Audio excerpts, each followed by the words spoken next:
ಓ ರಾಜ್ಕುಮಾರಿ ಊರಿಗೆ ಮೆರುಗು ತಂದಾನಿ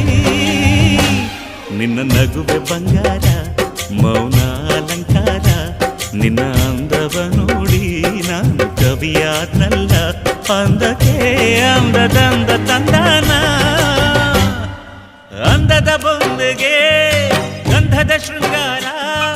ಚಂದದ ಬೊಂಬೆಗೆ